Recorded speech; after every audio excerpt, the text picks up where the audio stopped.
भारत अब चिनाब, झेलम और सिंधु पर नए डैम बना सकता है, पानी स्टोर कर सकता है या डाइवर्ट कर सकता है। पाकिस्तान पहले से वाटर क्राइसिस में है, उसकी 80% से ज्यादा फार्मिंग इन नदियों पर बेस्ड है। अगर ये दोनों प्रोजेक्ट्स आगे बढ़े तो पाकिस्तान में सूखा, फसलें बर्बाद, पानी की कमी और इकोनॉमिक क्राइसिस भी बढ़ सकती है। आज के इस वीडियो में हम बात करने वाले हैं एक ऐसी खबर की जो पाकिस्तान के लिए बहुत बड़ा झटका साबित हो सकती है। बूंद बूंद पानी को तरसेगा पाकिस्तान।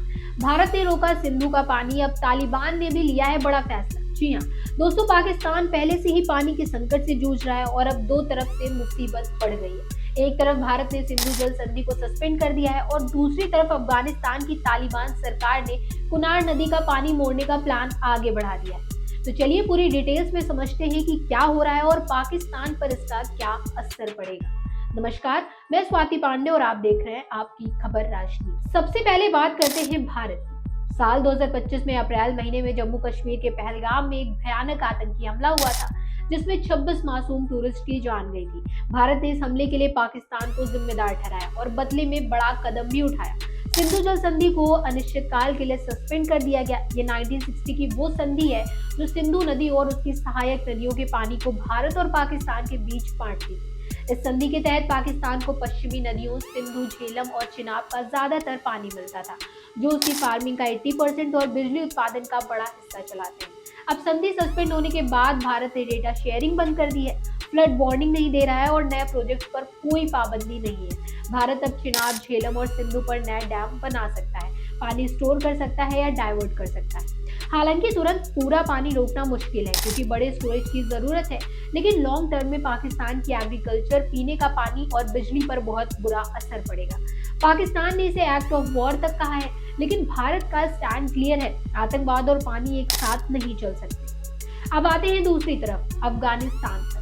तालिबान सरकार ने हाल ही में एक बड़ा फैसला लिया है। दिसंबर 2025 में उनकी इकोनॉमिक कमीशन की टेक्निकल कमेटी ने कुनार नदी का पानी नांगरहार प्रांत के दारुंता डैम की तरफ मोड़ने के प्रस्ताव को अप्रूव कर दिया है और इसे फाइनल अप्रूवल के लिए भेज दिया गया है। ये प्रोजेक्ट लागू होने पर अफगानिस्तान के नांगरहार में सूखी जमीनों को पानी मिलेगा, कृषि बढ़ेगी, लेकिन पाकिस्तान के खैबर पख्तूनख्वा प्रांत में पानी का फ्लो बहुत कम हो जाएगा।